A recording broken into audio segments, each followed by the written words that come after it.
The USS Resolute cut through the gray Atlantic waters like a blade through silk, its hull groaning against the rising swells. November had brought with it the kind of cold that seeped into bones, the kind that made even seasoned sailors pull their collars tight and curse under their breath. The Norfolk Naval Base had faded into the horizon 3 days prior, and now the destroyer sailed toward coordinates known only to the captain and his executive officer. On the starboard deck, Lieutenant Commander Sarah Chen stood with her hands buried deep in the pockets of her standard-issue Navy peacoat. Her dark hair was pulled back into a regulation bun, strands whipping loose in the salt-lace wind. She'd been aboard for 72 hours, assigned as a temporary logistics officer. A paper pusher, they'd said. Someone to audit supply chains and review inventory discrepancies. Boring work. Safe work. The kind of assignment that made career officers yawn and enlistees smirk. She preferred it that way. Below deck. In the cramped mess hall that smelled of industrial coffee and yesterday's meatloaf, Petty Officer Marcus Webb sat with 3 other sailors, playing cards on a table scarred with years of use. The fluorescent lights flickered intermittently, casting shadows that danced across their tired faces. "That new lieutenant," said Seaman Rodriguez, tossing a card down. "She's weird, man. Doesn't talk to anyone. Just walks around with that clipboard, writing stuff down." "Maybe she's just doing her job," Webb replied, studying his hand. He was older than the others, 38, with the weathered look of someone who'd spent 2 decades at sea. His voice carried the weight of experience, the kind that made younger sailors listen even when they didn't want to. "Nah, there's something off," Rodriguez insisted. "She watches people. Like, really watches them. And she was in the engine room yesterday for 3 hours. 3 hours. What logistics officer cares that much about turbines?" Petty Officer Jennings, a woman with sharp eyes and sharper instincts, leaned forward. "I heard she came from Washington. Direct assignment. No transfer paperwork. No previous crew recommendations. Just appeared on the manifest 2 days before we shipped out." Webb frowned. In his 20 years of service, he'd learned that anomalies meant trouble. The Navy was a machine of predictability, orders, protocols, chain of command. When something didn't fit the pattern, it usually meant someone was either running from something or hunting for it. "Maybe she pissed someone off," he suggested, trying to sound casual. "Got stuck with grunt work as punishment." Jennings shook her head. "You don't get punished by being sent to the Resolute. This isn't some rust bucket supply ship. We're a guided missile destroyer with an active deployment record. If someone wanted to bury her career, they'd stick her at a recruiting station in Nebraska." The conversation was interrupted by the sharp whistle of the ship's intercom. "All hands, weather advisory. Storm front approaching from the northeast. Secure all loose equipment. Non-essential personnel remain below deck." The sailors exchanged glances. Storms in the Atlantic this time of year weren't uncommon, but they weren't pleasant either. Webb pocketed his cards and stood. "Better check the tie-downs on the starboard equipment lockers. Rodriguez, you're with me." Up on deck, the wind had picked up considerably. The sky had transformed from slate gray to a churning mass of black clouds that seemed to press down on the water itself.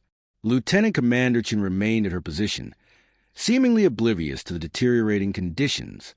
She clipped her clipboard to her belt and now stood with both hands gripping the railing, her eyes scanning the horizon. Captain Mitchell emerged from the bridge, his weathered face set in concentration. He was 54, a career officer who commanded 3 ships over his 28 years of service. The Resolute was his last assignment before retirement, and he ran it with the precision of a man who had nothing left to prove and everything to protect. "Lieutenant Commander," he called out, his voice barely audible over the wind. "You should get below. This is going to get rough." Chen turned to face him, and for a moment, Mitchell saw something in her eyes that made him pause, a steadiness, a complete absence of fear that seemed unusual even for an experienced officer. "I've been through worser," she replied evenly. "That may be, but I'm not interested in filing paperwork if you get swept overboard. Below deck, that's an order."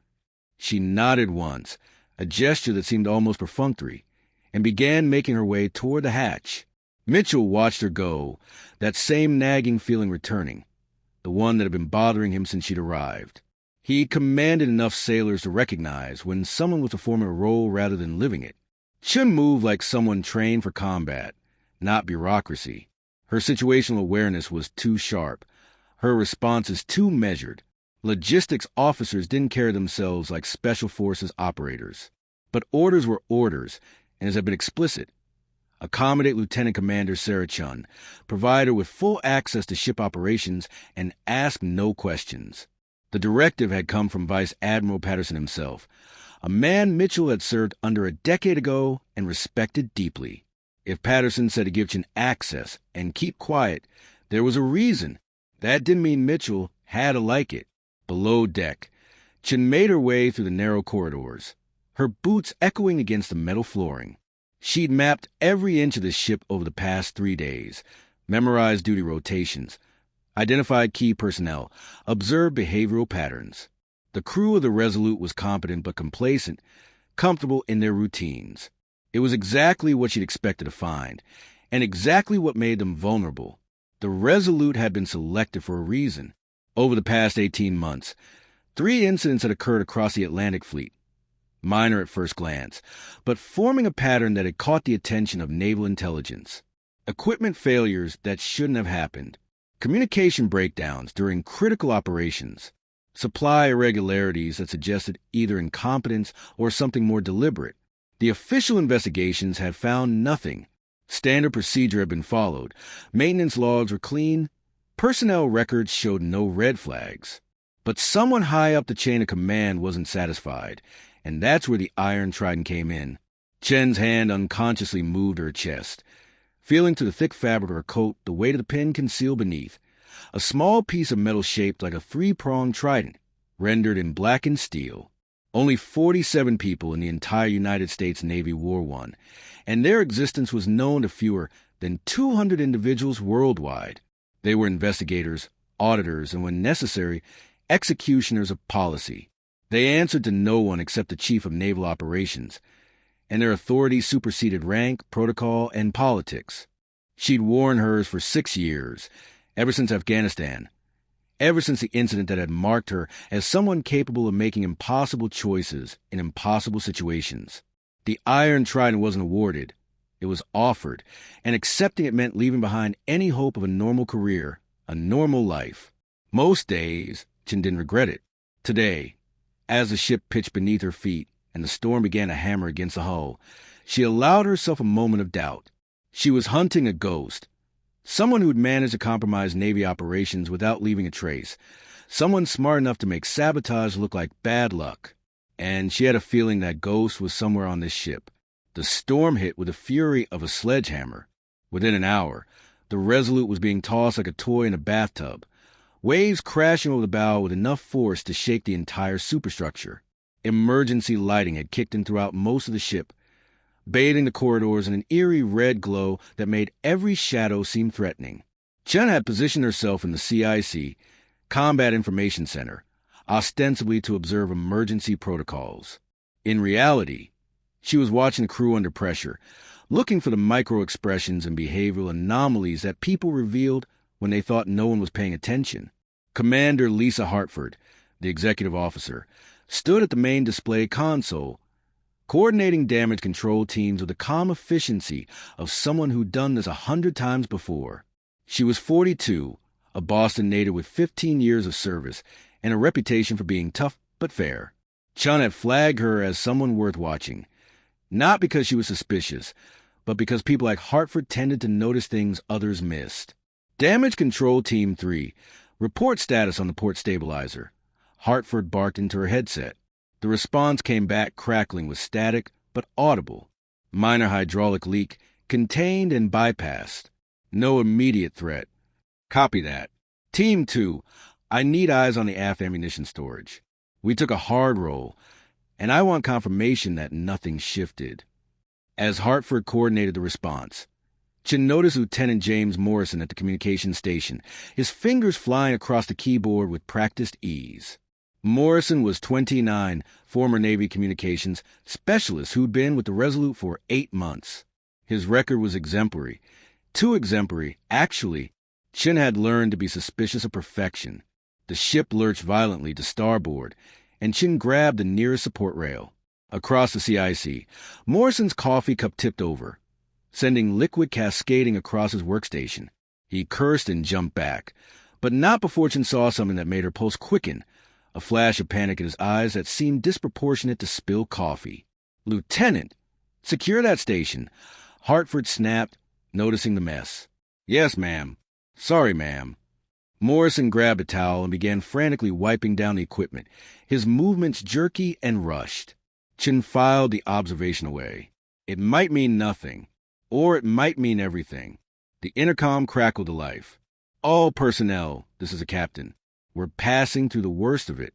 Stay sharp, stay focused, and we'll ride this out." Mitchell out. Another massive wave struck the ship, and this time the impact was hard enough to throw several people off their feet. Chun maintained her grip on the rail, but watched as Morrison stumbled backward, his hand shooting out to catch himself against the bulkhead. In doing so, his other hand instinctively went to his chest, a protective gesture, the kind people make when they're afraid of losing something precious. Chen's eyes narrowed. She'd seen that gesture before, countless times. It was universal, primal, and it told her that Morrison was carrying something he was terrified of losing or revealing. The storm continued for another 2 hours, battering the Resolute with waves that reached 30 feet and winds that screamed through the superstructure like tortured spirits. But eventually, as all storms do, it began to weaken. The swells decreased. The wind dropped from a roar to a howl, and finally to a fierce whisper. As the ship stabilized and the crew began assessing damage, Chen made her decision. She needed air, needed to think, needed to process what she'd observed. Against her better judgment, or perhaps because of it, she made her way topside. The deck was soaked, water still sloshing across the non-skid surface as the Resolute continued to roll in the diminishing swells. The sky had begun to clear in patches, revealing stars that seemed impossibly bright after hours of darkness. Chun made her way to the starboard rail, breathing in the salt air and letting the cold clear her mind. She didn't hear Webb approach until he was almost beside her. "Hell of a storm," he said simply, taking a position a few feet away. He didn't look at her, just stared out at the dark water. "I've seen worse," Chun replied, her tone neutral. "Yeah? Where was that?" Chun considered lying, but decided against it. Lies required maintenance, and she was already juggling too many half-truths. Persian Gulf. Cyclone that came out of nowhere. Ship I was on took damage that should have sunk us. Webb nodded slowly. "You serve on a destroyer?" "Among other things." They stood in silence for a moment, the only sound the creaking of the ship and the slosh of water across the deck. Webb finally turned to look at her, and Chen saw the intelligence behind his weathered features. This was not a man who missed much. "You're not really a logistics officer, are you?" he asked quietly. Chen met his gaze steadily. "My orders say I am." "Your orders say a lot of things, I bet. Question is, what are you really doing on my ship?"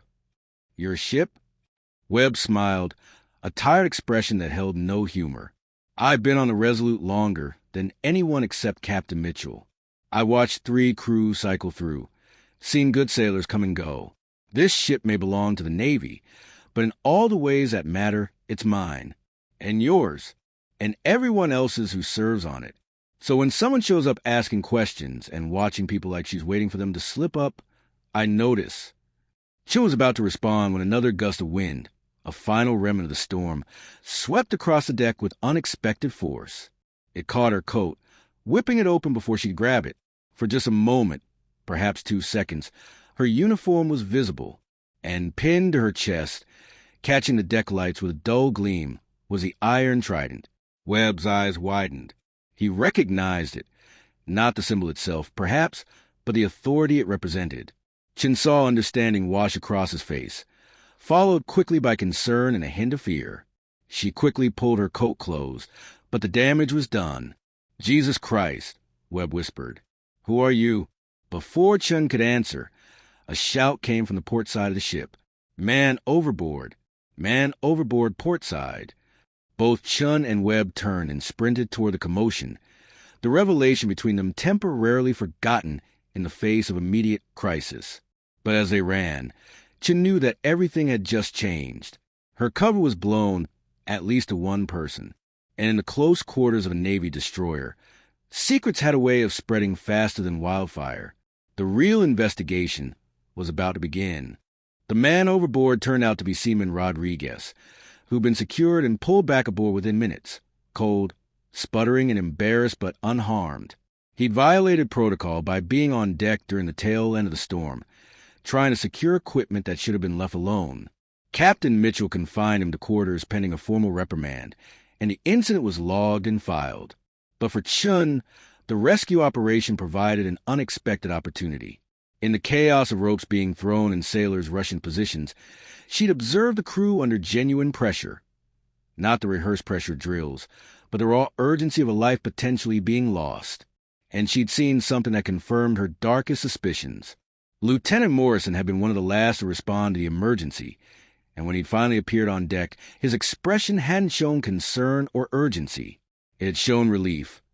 A brief flicker of emotion quickly masked, but unmistakable to someone trained to read micro-expressions. Morrison had been relieved by the distraction, grateful for the chaos that drew attention away from whatever he'd been doing. Now, 6 hours after the storm had fully passed, Chen sat in the small quarters she'd been assigned, a converted storage room barely large enough for a bunk, a desk, and a narrow locker. She'd powered up her encrypted tablet, the device that connected her directly to naval intelligence through channels that didn't appear on any official communications log. Her fingers moved across the screen, pulling up Morrison's complete file, not the sanitized version available to standard Navy personnel, but the deep dive that included financial records, family connections, communication patterns, and psychological evaluations. She read through it methodically, looking for the anomaly she knew had to be there. And she found it. 3 months ago, Morrison's elderly mother had been admitted to a specialized care facility in Virginia Beach. The cost was substantial, over $8,000 per month. Morrison's Navy salary, even with his rank and sea pay, couldn't cover that expense. His service record showed no family wealth, no inheritance, no legitimate source for that kind of money. Yet the bills were being paid. On time. Every month. Chen leaned back, the pieces beginning to assemble in her mind. Financial pressure was one of the oldest motivations for betrayal. Not the only one, but statistically the most common. Someone needed money desperately enough to compromise their honor, and someone else had been willing to pay for information or access. The question was, what had Morrison sold, and to whom? A knock at her door interrupted her thoughts. Chen closed the tablet and slid it under her pillow before calling out, "Enter."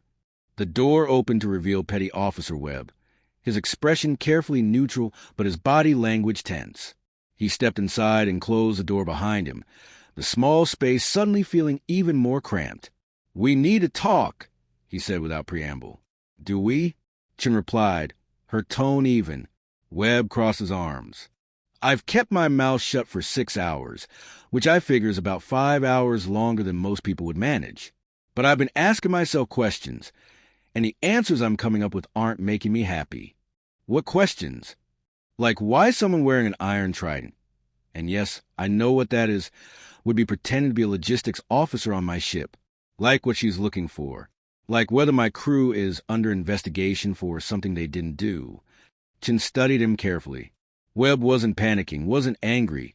He was concerned, which suggested his priorities were in the right place. In her experience, guilty people responded to authority with either aggression or submission. Innocent people who cared about their responsibilities responded with measured concern. "If I answer your questions," Chen said slowly, "I need your word that this conversation stays between us. Not your friends, not your captain, not anyone. Can you give me that?" Webb's jaw tightened, but he nodded. "Unless what you tell me puts this crew in immediate danger, you have my word." "Fair enough." Chen gestured to the small chair at her desk. "Sit." Once they were both settled, as much as the cramped space allowed, Chen made a decision that went against her training, but aligned with her instincts. Sometimes investigations required allies, and sometimes those allies came from unexpected places. Over the past 18 months, she began, there have been 7 incidents across the Atlantic Fleet. Equipment failures during critical operations, communication disruptions, supply chain irregularities. Individually, they look like bad luck or human error. Collectively, they form a pattern. What kind of pattern? The kind that suggests someone with access to Navy systems has been deliberately causing problems. Nothing catastrophic, at least not yet, but enough to compromise operational readiness and potentially endanger lives. Webb's expression darkened. And you think someone on the Resolute is responsible? I think someone on the Resolute is involved, yes. This ship was selected because it's had 2 of those incidents in the past year. A guidance system malfunction during a training exercise that could have resulted in friendly fire, and a communication blackout during a joint operation with NATO forces. Both were attributed to equipment failure and human error. But you don't think it was? No, I don't. And I have reason to believe that whoever's responsible is still active, still operating, and potentially planning something more significant. Webb was quiet for a long moment, processing the information. Chen watched him carefully, gauging his reaction. She revealed more than protocol dictated. But sometimes breaking the rules was the only way to get the job done. What do you need from me? Webb finally asked. Right now, your silence and your eyes. You know this crew better than anyone except Mitchell. You notice things. If you see anything unusual, anything that doesn't fit normal patterns, I need you to tell me. Can you give me a name? Someone I should be watching. Chen hesitated, then decided Webb had earned at least a partial truth. Lieutenant Morrison, but I need you to be subtle. If you suspect he's being watched, he'll either shut down or do something desperate. Either way, we lose our chance to catch whoever's running him. Webb's eyes widened slightly. Morrison? Are you sure? He's been solid ever since he came aboard. Never caused problems. Always follows orders. People who are compromised work very hard to appear normal, Chen replied. It's the ones who never cause problems that you have to watch the closest. Before Webb could respond, the ship's intercom crackled to life. Lieutenant Commander Chen, report to the captain's quarters immediately. Chen and Webb exchanged glances. The timing was either coincidental or very bad. Chen stood, straightening her uniform. Remember what I said. Not a word, anyone. You have my word, Webb confirmed. But Chen, be careful. Mitchell's a good officer, but he doesn't like surprises. And you're one hell of a surprise. Chen allowed herself a small smile. I'll keep that in mind. Captain Mitchell's quarters were larger than Chen's, but not by much, a privilege of rank that still felt claustrophobic compared to life ashore. He sat behind his desk, the surface covered with reports and navigation charts. When Chen entered, he didn't look up immediately, a power play that she recognized and ignored. You wanted to see me, sir, she said, standing at attention. Mitchell finally raised his eyes, and Chen saw immediately that this wasn't going to be a friendly conversation. His expression was controlled, but there was an edge to it, frustration, suspicion, and something that looked like betrayal. Sit down, Lieutenant Commander, he said, his voice flat. Chen took the indicated chair, maintaining her composure. Mitchell studied her for a long moment before speaking. I've been in the Navy for 28 years, he began. And in that time, I've learned to read people pretty well. It's a survival skill when you're responsible for 300 lives in a metal box floating on an ocean that wants to kill you. And you, Lieutenant Commander Chen, have been setting off my alarm bells since the moment you stepped aboard my ship. Sir, Mitchell held up a hand, cutting her off. I'm not finished. I was told to give you unrestricted access to my ship, to accommodate your request without question, and to keep my concerns to myself. I followed those orders because they came from someone I trust. But tonight, something happened that I can't ignore. Chen's stomach tightened. Had someone seen the Iron Trident? Had Webb broken his word already? An hour ago, Mitchell continued, I received a communication through secure channels. It was unusual. The sender wanted to know if I'd noticed anything strange about my new logistics officer, if she'd been asking questions that seemed outside her purview, if she'd been accessing systems or areas that weren't related to supply chain management. Who was the sender? Chen asked, her voice carefully controlled. That's the interesting part. The message routing was sophisticated enough that I couldn't trace it. Whoever sent it knew how to hide their tracks. But the fact that someone is asking questions about you tells me that you're more than what you appear to be. So I'm going to ask you directly, and I expect a straight answer. Who are you really, and what are you doing on my ship? Chen's mind raced. Someone had compromised her investigation. Not by exposing her to the entire crew, but by planting doubt in Mitchell's mind. It was a surgical strike, designed to undermine her authority and potentially force her to reveal herself prematurely, which meant Morrison, or whoever was running him, knew she was hunting them. She made a decision. Mitchell deserved the truth, or at least as much of it as she could give him. Captain, what I'm about to tell you is classified at the highest level. Before I continue, I need your word that this conversation stays in this room. Mitchell's expression didn't change. You have it. Chen reached inside her coat and withdrew the Iron Trident pin, placing it on the desk between them. Mitchell's eyes widened as he recognized the symbol. Clearly he was among the few who knew what it meant. Jesus, he breathed. Your Iron Trident. Yes, sir. My actual rank is Rear Admiral, lower half, but that information is need to know. I'm here investigating a pattern of potential sabotage across the Atlantic Fleet. The Resolute has been flagged as a possible nexus point. Mitchell sat back in his chair, the color draining from his face. You think someone on my ship is a traitor? I think someone on your ship is being coerced or compensated to compromise operations. There's a difference. And I believe whoever's responsible knows I'm investigating, which means we're running out of time. Who? Mitchell demanded. Give me a name, and I'll have him the brig within 10 minutes. It's not that simple, sir. If we move too early, we lose the chance to identify who's running the operation. We need to catch them in the act, which means we need to let them think they're still operating undetected. And if they do something that endangers my ship while we're playing this game, Chen met his gaze steadily. Then I'll stop them. That's what I do, Captain. That's what the Iron Trident means. Mitchell studied the pin on his desk, then looked back at Chen with a mixture of respect and resentment. I don't like having my authority undermined. I don't like secrets on my ship. But I understand necessity when I see it. What do you need from me? I need you to act normal. Continue running the ship as you always do. If anyone asks about me, maintain the logistics officer cover. And I need access to your communication logs, all of them, including the secure channels. You think whoever contacted me is connected to your investigation? I think whoever contacted you is trying to disrupt my investigation, which means they're either the person I'm looking for, or they're close enough to them to know I'm a threat. Mitchell nodded slowly, then picked up the Iron Trident and handed it back to Chen. How long have you been doing this? 6 years, sir. And before that, Chen hesitated, then decided Mitchell had earned the full truth. Naval intelligence. Before that, I was a SEAL liaison in Afghanistan. I was there when Operation Crosswind went wrong. Mitchell's expression shifted to something like understanding.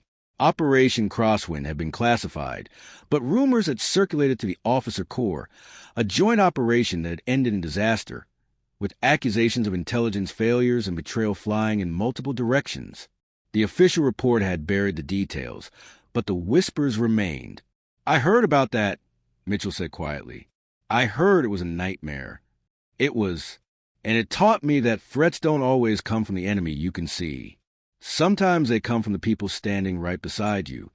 A heavy silence fell between them, the weight of shared understanding. Finally, Mitchell stood, offering his hand. You'll have whatever cooperation you need, Admiral. But understand this. If someone on my crew is dirty, I want to know about it. Not after you filed your report and moved on, but the moment you're certain. These are my people, and I'm responsible for them. Chen shook his hand firmly. You have my word, Captain. As she left Mitchell's quarters and made her way back through the ship, Chen's mind was already moving to the next phase. Someone had tried to compromise her investigation by alerting Mitchell. That meant they were worried, which meant they were close to making a move. She needed to be ready when they did. Passing to the mess hall, she noticed Morrison sitting alone at a corner table, his dinner untouched, staring at his phone with intensity that seemed excessive for routine communication. As Chen watched, he typed something, hesitated, then deleted it. Typed again, deleted again. He was composing a message to someone, and he was worried about getting the words exactly right. Chen filed the observation and kept moving, but she made a mental note to check the communication logs immediately. Whatever Morrison was trying to say, whoever he was trying to say it to, might be the break she needed, because the storm had revealed more than just her identity to Webb. It had revealed that time was running out, and the next move in this dangerous game was about to be played. The North Atlantic was deceptively calm the following morning, its surface glittering under a pale sun that offered light but little warmth. The Resolute continued its deployment route, approaching the operational area, where it would conduct training exercises with 2 other destroyers and a submarine. Standard procedure. Routine operations. Chen didn't believe in coincidence anymore, and she especially didn't believe that Morrison's increased anxiety just happened to align with their approach to a multi-ship operation. Training exercises were complex, involving multiple systems and personnel working in coordination. There were also opportunities, chances for someone to introduce failures that would seem like accidents and confusion of coordinated maneuvers. She'd spent the night analyzing communication logs, cross-referencing Morrison's access patterns with ship systems and external communications. What she found had confirmed her suspicions and raised new concerns. Morrison had accessed the fire control system 3 times in the past week. Briefly, never long enough to trigger automatic alerts, but enough to familiarize himself with protocols he had no legitimate reason to know. More concerning was a series of encrypted messages sent through personal devices, technically against regulations, but commonly ignored for routine family communications. Morrison had been sending coded messages disguised as innocuous updates to his mother's care facility. The encryption was sophisticated, professional. Someone had trained him, which meant this wasn't an isolated operator, but part of a larger network. Chen stood in the CIC, ostensibly reviewing supply logistics, but actually positioning herself to observe the morning systems checks. Commander Hartford was running the watch, her practice efficiency making the complex choreography of ship operations look effortless. Morrison was at his communication station, seeming focused on routine tasks. But Chen noticed the small things, the way his fingers occasionally paused over the keyboard, hovering as if he was deciding something, the way his eyes flicked toward the fire control station when he thought no one was watching, the barely perceptible tension in his shoulders that suggested a man carrying a burden he wanted desperately to put down. "Lieutenant Commander," Hartford said, noticing Chen's presence, "something I can help you with?" Chen turned with a neutral smile, just observing the pre-exercise protocols, making sure supply chain procedures align with operational requirements. Hartford's expression suggested she didn't entirely believe that explanation, but she nodded professionally. "Well, you picked an interesting day for it. Joint exercises always bring out the best and worst in ship operations." "How so?" "Best, because it forces everyone to be sharp. No room for complacency when you're coordinating with other vessels. Worst, because it exposes every small failure point. Communication lag, system delays, human error. All of it gets magnified when you're trying to maintain formation and hit targeting windows." "Sounds challenging." "It is, but that's why we train."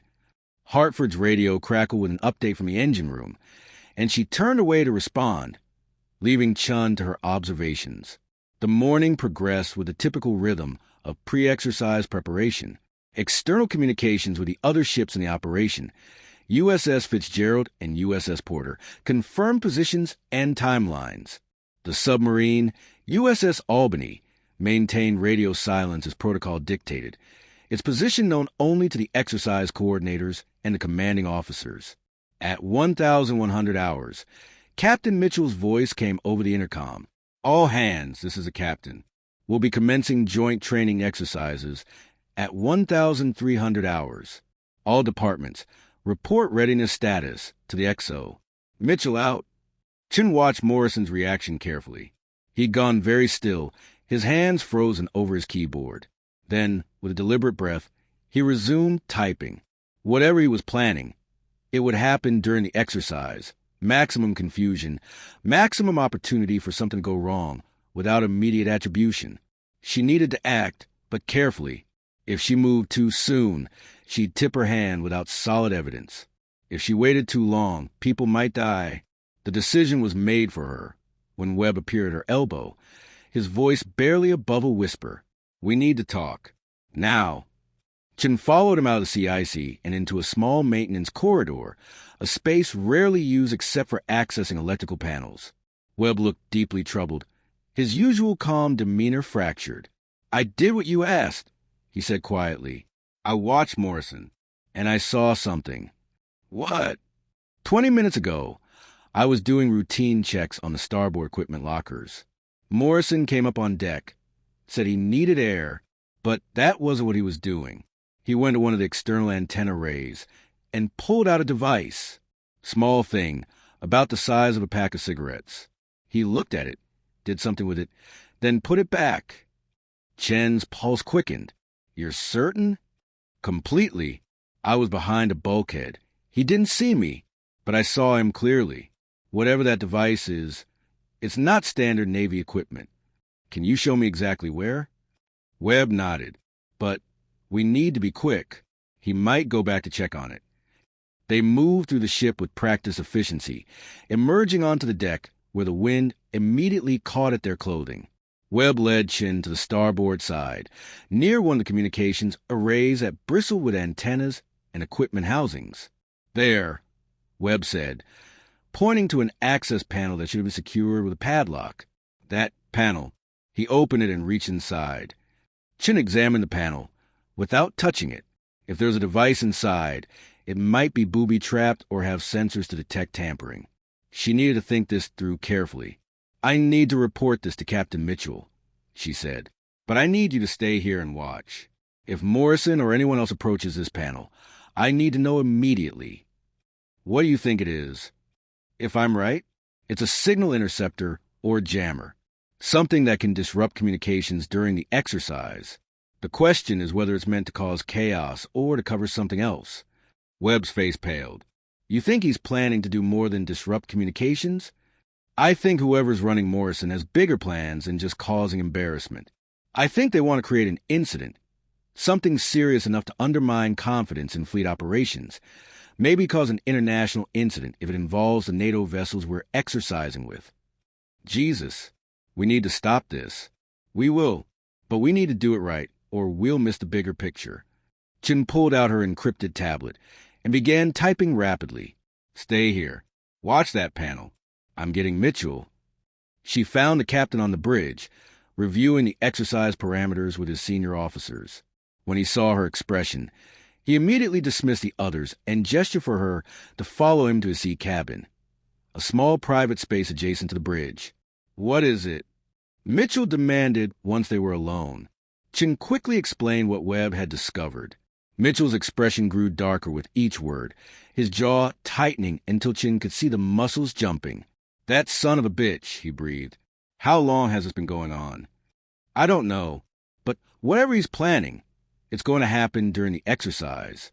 We need to contain him, but we also need to identify his contact. If we just arrest Morrison, we lose the network.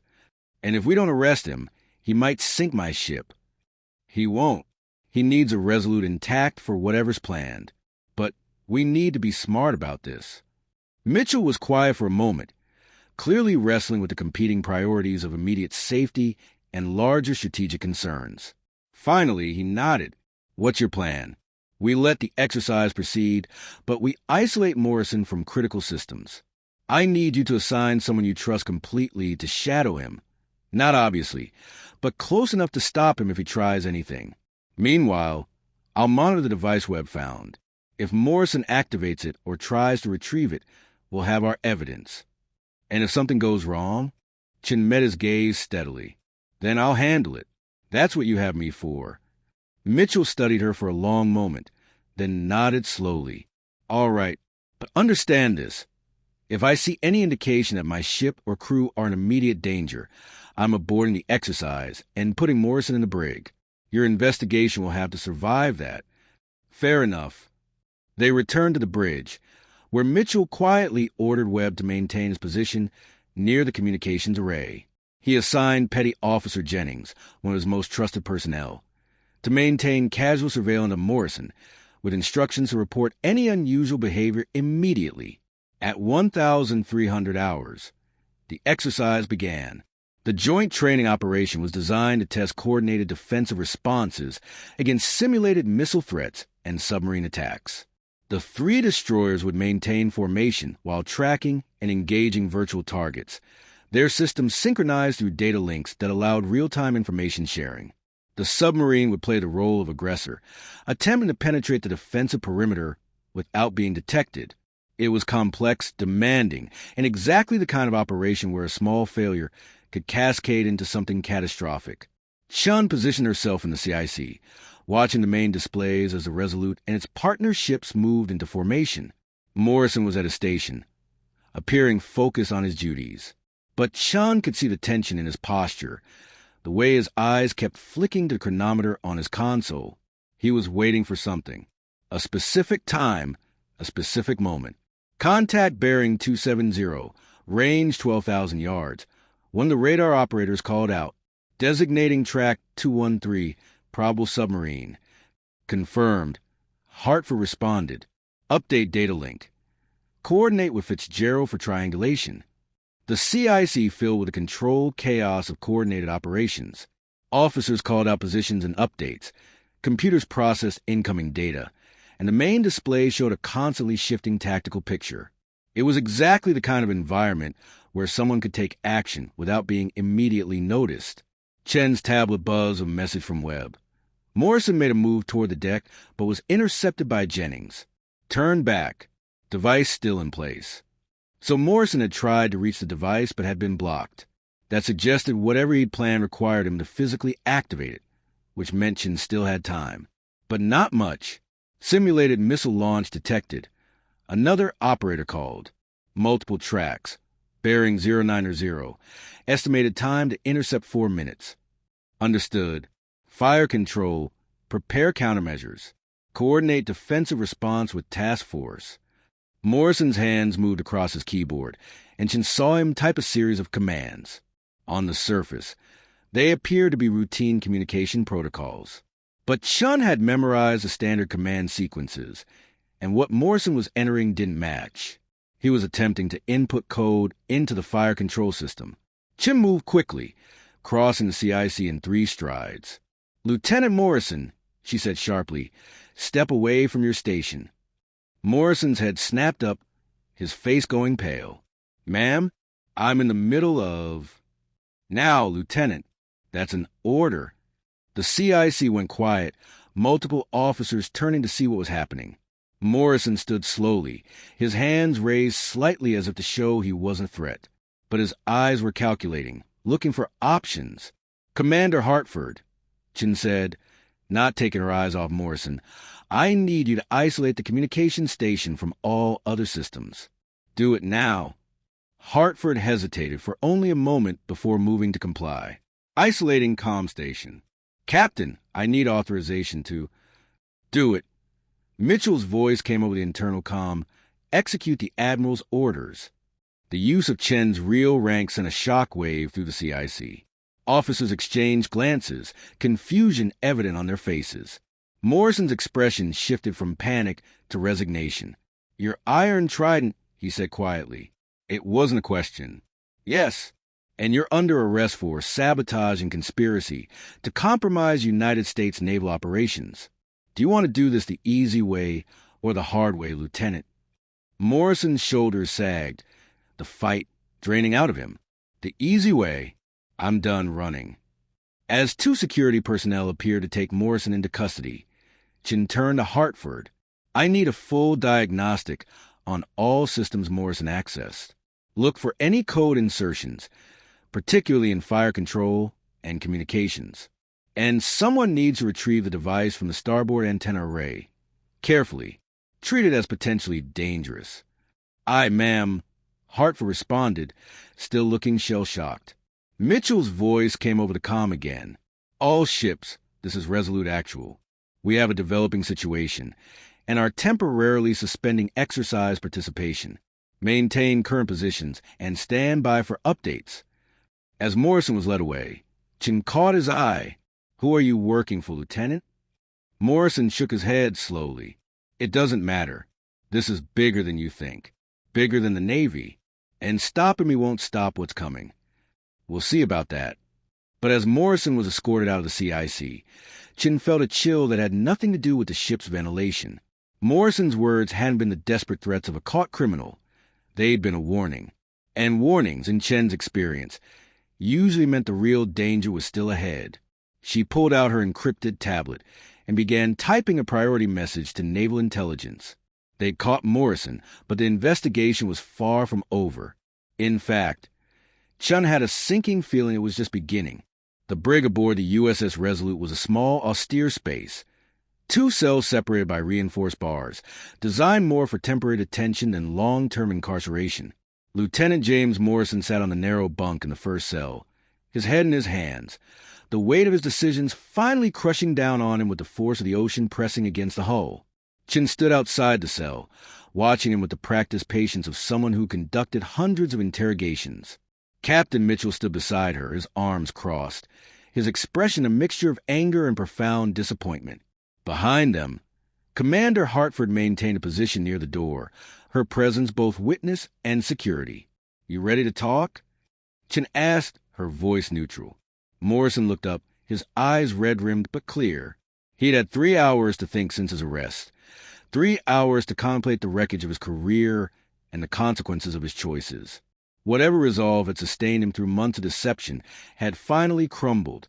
"I need a guarantee," he said hoarsely. "Protection for my mother. Whatever happens to me, she can't be left without care." "You're not in a position to negotiate," Mitchell snapped. "You sabotaged my ship, endangered my crew." Chen held up a hand, silencing the captain. "Tell us everything. Complete disclosure, no omissions, no lies. Do that, and I'll personally ensure your mother continues to receive care. You have my word." "The word of someone wearing the Iron Trident? That worth anything?" "It's worth more than the word of whoever recruited you. They didn't care about your mother. They just found your pressure point and exploited it. I'm offering you a chance to make this right. It's the only one you're going to get." Morrison was quiet for a long moment, then nodded slowly. "His name is Alexei Volkov. At least, that's what he calls himself. He contacted me 9 months ago through an encrypted messaging app. Said he knew about my mother's condition, knew I was struggling with the bills, offered to help. In exchange for what? Information at first. Just routine stuff, deployment schedules, maintenance logs, crew rosters. Nothing that seemed important. He paid me $5,000 for each data packet. It seemed like easy money and my mother needed it. I justified it by telling myself I wasn't giving away anything that really mattered. But it escalated, Chen said. Yeah, after about 3 months, he asked for more sensitive material. Communication protocols, system vulnerabilities, fire control procedures. I knew it was wrong, but by then, Morrison's voice broke. By then I was in too deep. He had evidence of everything I'd given him. Said if I stopped cooperating, he'd burn me, send everything to Naval Intelligence, ruin my career, and my mother would end up in a state facility where she'd die alone. So you kept going. I kept going. And about 6 weeks ago, he told me the real job was coming. He needed me to install a device that would intercept and modify communications during a joint exercise. Said it was about embarrassing the Navy, showing vulnerabilities in fleet operations. That's all. No one would get hurt, just some red faces in Washington. Chen's expression didn't change, but internally she was processing implications that were far more serious than Morrison seemed to realize. And you believe him? I wanted to. God help me. I wanted to believe that's all it was. Tell me about the device. Morrison described how Volkov had arranged for the signal interceptor to be hidden in a routine supply shipment, how Morrison had retrieved it and installed in the antenna array. The device was sophisticated, designed to selectively intercept and alter data link communications between ships during the exercise, creating false targeting information that would make the destroyers appear to track each other as threats instead of partners. If it had worked, Chen said quietly, the ships would have activated their defensive systems against each other. At minimum, it would have caused a catastrophic breakdown in command and control. At worst, Someone might have actually fired, Mitchell finished, his voice thick with barely controlled rage. You almost caused friendly fire between U.S. Navy vessels, Morrison. People could have died. Morrison's face crumpled. He said no one would get hurt. He promised. He lied, Chen interrupted, and you were naive enough to believe him. Volkov doesn't work for himself. He's an operator for foreign intelligence, probably Russian given the name and methodology. This wasn't about embarrassment. It was about undermining NATO alliance confidence, creating doubt about U.S. Navy competence, and potentially causing an incident that would damage American credibility globally. The implications hung in the air like smoke. Morrison had nearly succeeded in creating exactly the kind of disaster that Chen's entire career had been built around preventing. I need everything, Chen continued. Every communication with Volkov, every dead drop location, every method of contact. We're going to dismantle his entire operation, and you're going to help us do it. Over the next 4 hours, Morrison provided a detailed account of his recruitment and activities. Chen's encrypted tablet filled with information that was simultaneously damning and invaluable. A roadmap of how foreign intelligence had penetrated Navy operations to the oldest method in the book, finding someone vulnerable and exploiting their desperation. But what troubled Chen most was Morrison's description of his final communication with Volkov, sent the night before the exercise. I told him I couldn't do it anymore, Morrison said. Told him I wanted out. He said it was too late, that the operation was already in motion, said that even if I didn't activate the device, there were contingencies, that the exercise would be disrupted one way or another. Chen and Mitchell exchanged glances. What contingencies? Chen demanded. I don't know. He wouldn't tell me. But the way he said it, it sounded like there was more than one part to this, like I was just one piece of a bigger plan. Chen's mind raced through the possibilities. If Morrison was just one asset, then there might be others, on the Resolute or on one of the other ships participating in the exercise. The operation might be compromised but not stopped. Captain, she said urgently, I need to contact the other ships in the task force. We need to halt all exercise activities immediately and conduct security sweeps. If Morrison isn't the only compromised asset. Her tablet buzzed with an incoming priority message. Chen pulled it out, her eyes scanning the text rapidly. What she read made her blood run cold. What is it? Mitchell asked. The Fitzgerald just reported a communications malfunction. They're having trouble maintaining data link with the task force. And the submarine, the Albany, missed its scheduled position report. They're not responding to any hails.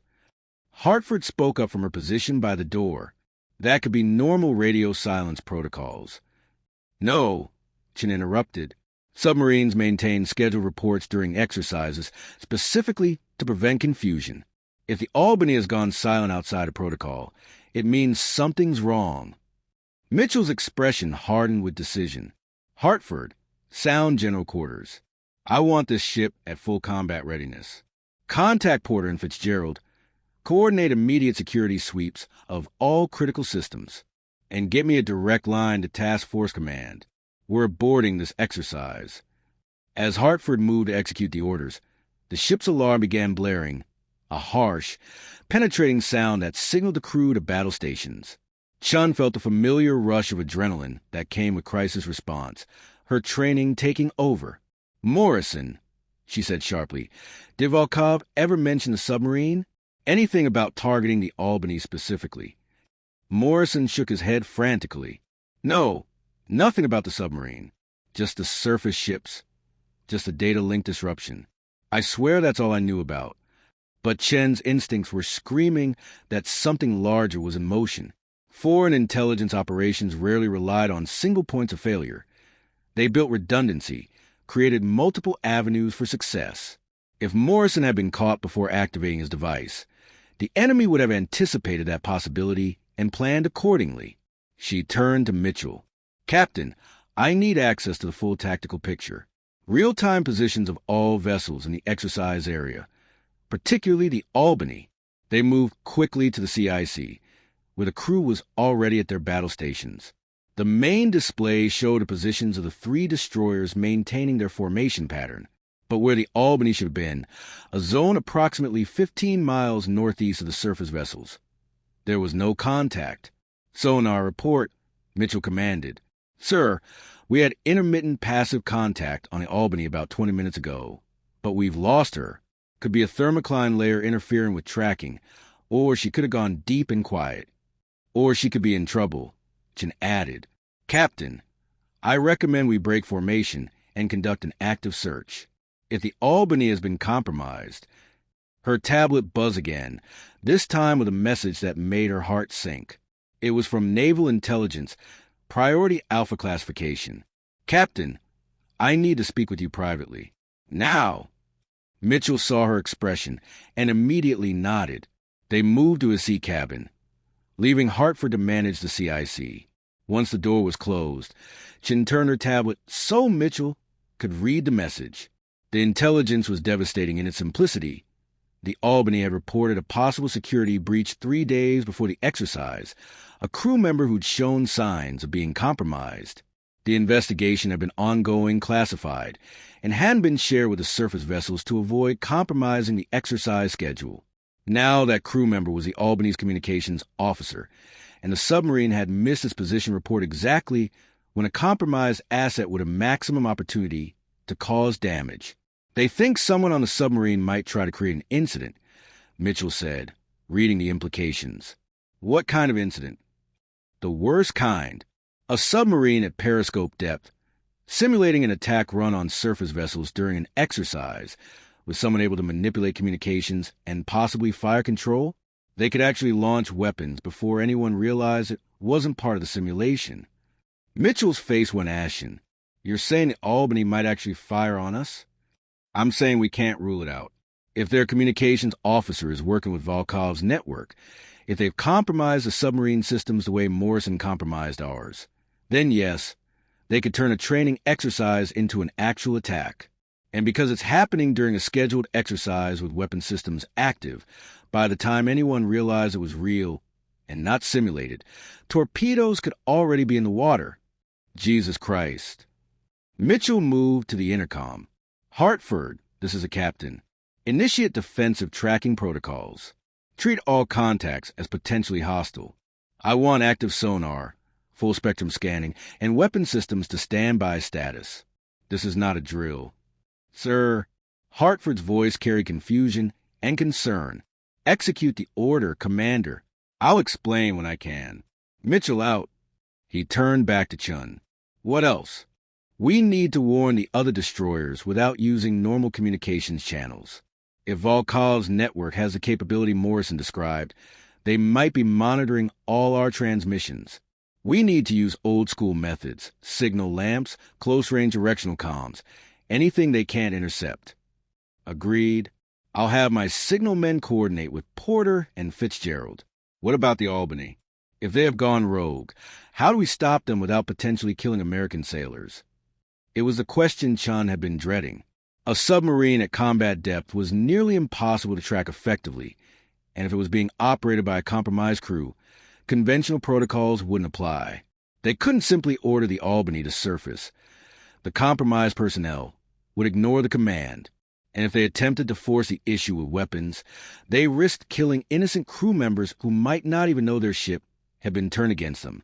We need to make contact directly with the Albany's captain, Chen said.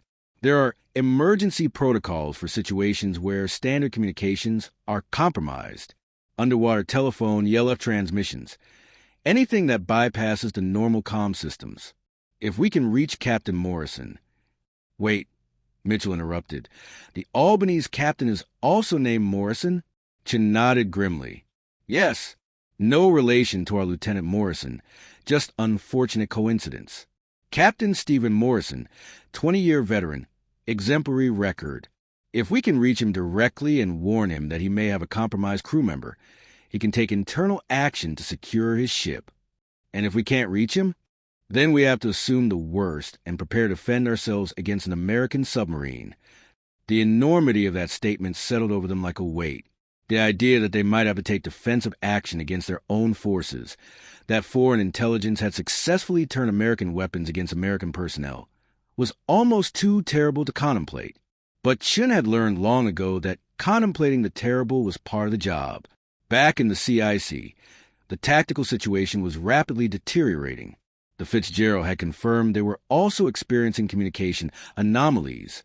Their data link was showing false targeting information that had to be manually corrected. The porter reported similar issues. All three destroyers were now operating under the assumption that their communications were compromised. And still, there was no contact with the Albany. "Sonar, any change?" Mitchell demanded. "Negative, sir. We're running active pings every 30 seconds. Full sphere search. If the Albany is out there, she's running silent and deep. We're not getting anything back." Chen studied the tactical display, her mind working through scenarios. A submarine trying to avoid detection would go deep and reduce speed to minimize noise signature. But a submarine preparing to attack would need to come to periscope depth for targeting data, which meant they'd have to rise through thermal layers that would make them briefly detectable. "What's the water temperature profile in this area?" she asked. One of the sonar techs pulled up the data. "We've got a strong thermocline at about 200 feet, Captain.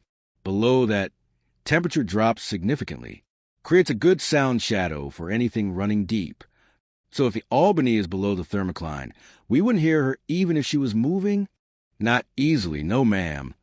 Chen turned to Mitchell. "We need to force them to reveal themselves. If we create a situation where they have to react, have to come shallow for targeting or communication, we can localize them." "You want to use ourselves as bait," Mitchell said flatly. "It's either that or we wait until they decide to act on their own terms. I'd rather have some control over when and where this happens." Mitchell considered for a moment, then nodded. "What did you have in mind?" "We break formation. Have all three destroyers execute emergency maneuvers. Sharp turns, speed changes, erratic patterns. Make it look like we've detected a submarine contact, and we're trying to evade. If the Albany is preparing an attack, they'll have to adjust their position to maintain targeting solutions. That adjustment will create noise, give our sonar a chance to locate them. And if they're not preparing an attack, if this is all paranoia and they're just having genuine communication problems, then we'll look foolish, but everyone goes home alive. I can live with that outcome." Mitchell made his decision with the speed of someone who'd spent 3 decades making life-or-death choices. "Hartford, coordinate with Porter and Fitzgerald. I want all 3 ships to execute pattern Delta 7 on my mark. Full evasive maneuvers, random vectors, make it look real. Tell them this is a possible hot situation." "Aye, sir." The next few minutes were a carefully orchestrated chaos. The 3 destroyers, which had been maintaining precise formation, suddenly broke apart in different directions. The Resolute heeled hard to port, her engines surging to flank speed. The Porter and Fitzgerald executed their own maneuvers, creating a pattern that looked like ships desperately trying to avoid an underwater threat. In the CIC, everyone watched the sonar displays with tense anticipation. "Come on," Chen muttered under her breath. "Show yourself." 30 seconds passed. A minute. The destroyers continued their evasive patterns, churning the water with their propellers and active sonar pings. The ocean gave back only ambient noise, the whisper of distant biologics, the creak and groan of thermal layers, the ghost echoes of sound bouncing off invisible boundaries. Then at minute 2, the sonar tech stiffened. "Contact. Bearing 045. Range 9,000 yards. Depth approximately 150 feet. Contact is rising rapidly. She's coming shallow. Designate contact Alpha 1. Mitchell ordered. "Is it the Albany?" "Signature matches Los Angeles-class submarine, sir." "It's her." Chen felt a mixture of relief and dread. They'd found the Albany, but the submarine's actions confirmed their worst fears. She was rising to attack depth, moving into position to engage surface targets. "Captain Morrison of the Albany must not be in control," Chen said. "If he was, he'd respond to our maneuvers by going deeper and quieter, not shallower and faster. Someone else is driving that boat." Mitchell's jaw was tight. "Weapon status?" "All tubes loaded and ready, sir. We have firing solutions on contact Alpha 1. Do not fire. We are not shooting at American sailors unless there is absolutely no other choice." "Understood." "Yes, sir." Chen pulled out her tablet and began typing rapidly, composing a message through every available channel: standard radio, emergency frequencies, underwater telephone, even direct laser communication aimed at where the Albany should be based on the sonar track. The message was simple and desperate. Albany Actual, this is Resolute Actual. Your ship may be compromised. Communications officer suspected hostile actor. Recommend immediate security lockdown and surface protocol. Acknowledge. The message went out across all frequencies, repeated in loop. In the CIC, everyone waited for a response that would confirm someone aboard the submarine was still in control, still able to hear them and act. The seconds stretched into a minute. Then 2. Contact Alpha 1 has leveled off at 100 feet. Sonar reported. She's increased speed to 12 knots. Bearing is steady. She's on an intercept course with Porter. Distance to Porter? Mitchell demanded. 8,000 yards in closing. Chen's mind raced. 8,000 yards, about 4.5 miles. At the Albany's current speed, that meant roughly 6 minutes before she was in optimal attack position. 6 minutes to stop this before it became an irreversible catastrophe. Try the message again, she said urgently. All channels, maximum power. As the communications officer repeated the emergency transmission, Chen allowed herself to consider the unthinkable. If Captain Morrison wasn't responding, it meant either he couldn't, physically prevented or incapacitated, or the submarine's communication systems had been fully compromised. Either way, the Albany was continuing toward an attack position, and they were running out of time to stop it peacefully. Sir, Hartford said quietly, if the Albany gets within 5,000 yards of Porter, she'll be inside minimum torpedo range. Porter won't be able to evade effectively. Mitchell nodded, his face grim. He turned to Chen. Admiral, I need your authorization. If it comes down to it, if the Albany takes hostile action, I need to know you'll back my decision to respond with force. Chen looked at the tactical display, at the steady track of the submarine closing on its unsuspecting target, and felt the weight of command settle on her shoulders like a physical burden. This was what the Iron Trident meant, the authority and responsibility to make decisions that would haunt her for the rest of her life. If American lives are in immediate danger and there's no other option, she said slowly, clearly, you are authorized to take necessary defensive action. But, Captain, we exhaust every other possibility first. Understood. Understood. The Albany continued its approach. 6,000 yards. 5,500. Every second brought it closer to the point where peaceful resolution would become impossible. And then, finally, a response. It came not through standard communications, but through the underwater telephone, an older system that used sound waves directly through the water, virtually impossible to intercept or jam. The voice was strained, breathing hard, but unmistakable. Resolute, this is Morrison. Albany Actual. We've had an incident. Regain control of the boat, but communications officer is neutralized. Entire bridge crew was compromised. We're securing now. Do not take defensive action. We are coming shallow. Will surface to confirm control. Relief flooded through the CIC like a wave. Chen felt her shoulders sag slightly, the tension draining away as quickly as it had built. On the tactical display, the Albany's track began to change, still rising but now slowing, the aggressive intercept course moderating to controllable approach. All ships, Mitchell transmitted.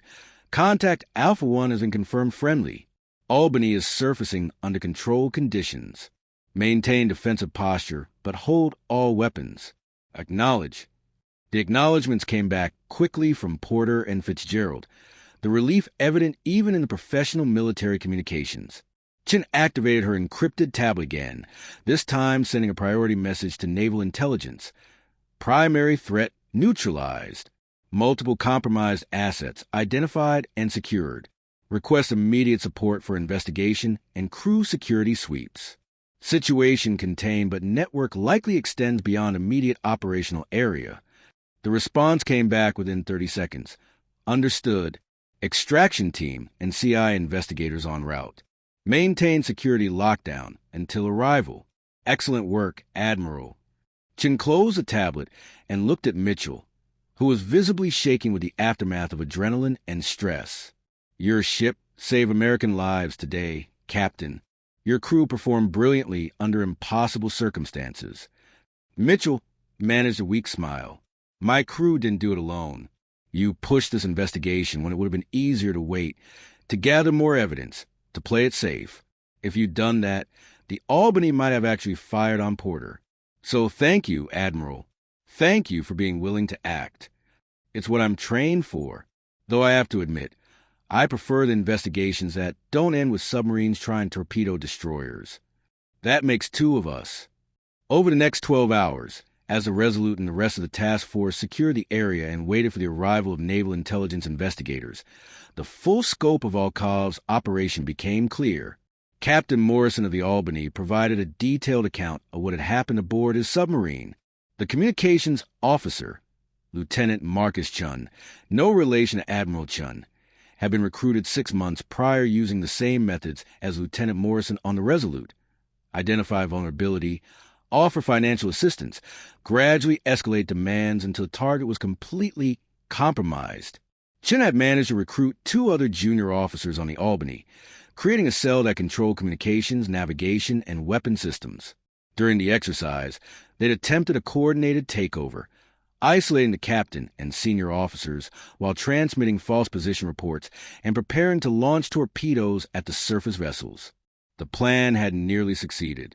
Captain Morrison had been locked in his quarters, unable to communicate or access ship controls. But Chief Petty Officer Sarah Martinez, the Albany senior sonar technician and a 25-year veteran, had noticed anomalies in the ship's movement patterns. When she questioned the junior officers running the control room, their responses hadn't made sense.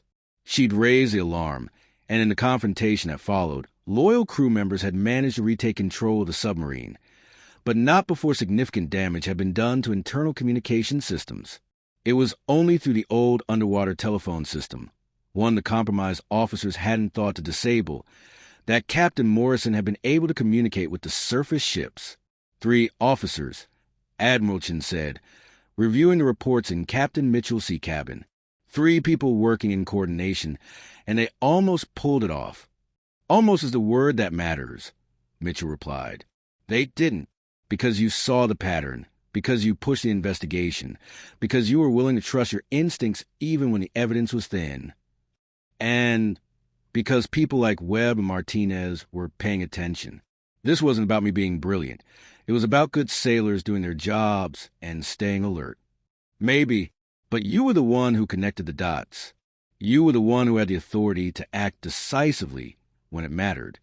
Chen was quiet for a moment, thinking about Morrison, both of them, actually, 2 junior officers with families they loved, facing impossible choices when presented with money they desperately needed. In different circumstances, they might have had entire careers without incident, but Volkov's network had found them at their most vulnerable, had exploited basic human compassion and desperation, and had nearly turned that into catastrophe. What happens to them? Mitchell asked. Are Morrison and the Albany crew courts-martial for the compromised personnel? They'll face charges of espionage, sabotage, and related offenses. The sentences will be severe, probably decades in military prison. Their families will be provided for through Navy emergency assistance programs, but that's small comfort. And Volkov, he's intelligence, probably operating from outside U.S. jurisdiction. We'll pursue him through diplomatic and covert channels, but realistically, he's already been extracted by his handlers. We might get him eventually, but not quickly. Mitchell shook his head slowly. So we stopped the immediate threat, but the people who created it get away clean. For now. But we also identified and shut down an entire network of compromised assets. Naval intelligence is conducting sweeps across the fleet, looking for similar patterns. We'll find more. There are always more. But we've disrupted their operations significantly. That's something. Is it enough? Chen considered the question carefully. No, it's never enough. There will always be another Volkov, another network, another crisis. That's the nature of this work. You don't win permanently. You just hold the line. But holding the line matters. Today, because we held it, No one died. Ships that should have sunk stayed afloat. Sailors who should have become casualties got to call their families tonight. That's enough for me. Mitchell raised his coffee cup in a tired salute. Then here's to holding the line, Admiral. Chen clinked her cup against his. To holding the line. 3 days later, the USS Resolute returned to Norfolk Naval Base under gray skies that matched the somber mood of the crew. Word had spread throughout the ship about what had nearly happened, about the fact that they'd been hours away from potentially firing on friendly forces. The weight of that knowledge had changed something fundamental in the crew. They were more alert now, more aware of the threats that existed not just outside their hull, but potentially within it. Admiral Chen stood on the deck as the ship maneuvered into port, watching the familiar skyline of Norfolk emerge from the haze. Her cover was blown. The entire crew now knew she was Iron Trident, knew that her logistics officer persona had been a lie.